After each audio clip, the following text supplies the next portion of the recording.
देवी तुलसी व शालिग्राम की कथा व 24 एकादशी के नाम। स्कंद पुराण में वर्णन आता है कि जो मनुष्य शालिग्राम शिला में स्थित भगवान विष्णु का तुलसी दलों द्वारा पूजन करता है उसके सभी पाप नष्ट हो जाते हैं।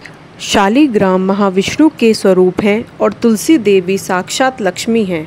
ब्रह्मा जी की पुत्री गंडकी नाम की नदी में पाए जाने वाले 24 प्रकार के शिलारूप गोलाकार पत्थर ही शालिग्राम कहलाते हैं। वर्ष भर की 24 एकादशी से संबंध रखने वाली 24 शालिग्राम की शिलाएं पाई जाती हैं। इन सभी का पूजन करना चाहिए।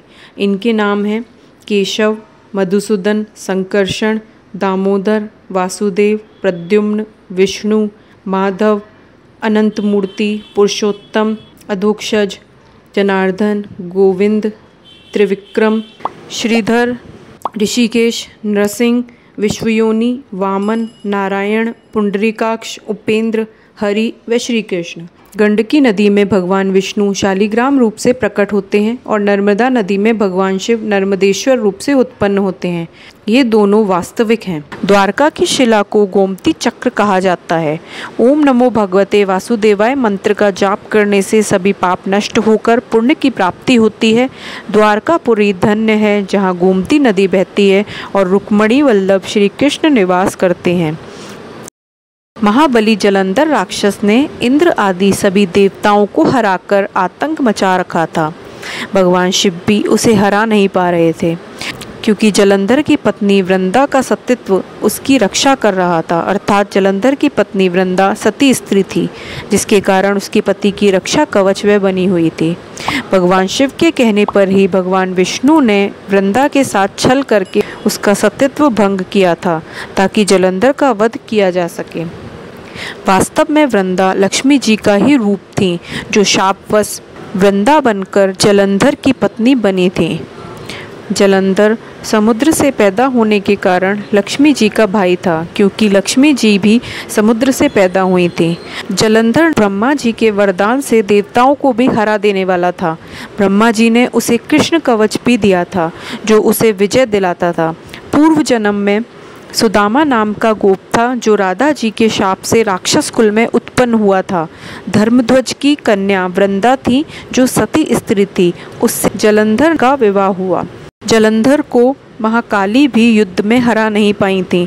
तब शिवजी की प्रेरणा से ही श्री हरि ने ब्राह्मण का रूप धरकर जलंधर से उसका कृष्ण कवच दान में मांग लिया और जलंधर का रूप बनाकर सती साध्वी वृंदा का सतीत्व नष्ट कर दिया जिससे युद्ध में जलंधर की मृत्यु हो गई। जलंधर की मृत्यु का समाचार सुनकर वृंदा ने जलंधर का रूप धारण किए हुए विष्णु से कहा, हे पाषाण हृदय व्यक्ति, मेरा सतीत्व नष्ट करने वाले तुम कौन हो? अपने स्वरूप में आकर तुम पाषाण अर्थात पत्थर के हो जाओ। विष्णु जी रूप में आकर पाषाण के हो गए। महादेव जी ने प्रकट होकर कहा कि तुम इस शरीर को त्याग कर दिव्य रूप धारण कर लक्ष्मी के सदृश वैकुंठ में विष्णु के साथ रमण करोगी।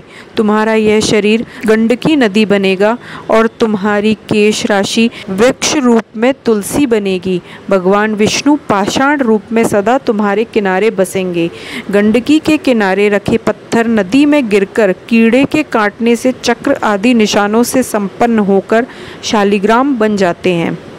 इसलिए तुलसी के पौधे में शालिग्राम को विराजमान करते हैं और कार्तिक माह में आने वाली देव उठनी एकादशी को तुलसी और शालिग्राम का विवाह करते हैं जिससे अपार पुण्य प्राप्त होता है।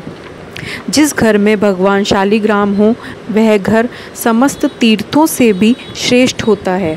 विष्णु और उनके अवतार कभी भी बिना तुलसी दल के भोग नहीं लगाते हैं। घर में सूखी या गीली तुलसी की लकड़ी, गले में तुलसी की माला हमेशा शुभ मानी जाती है।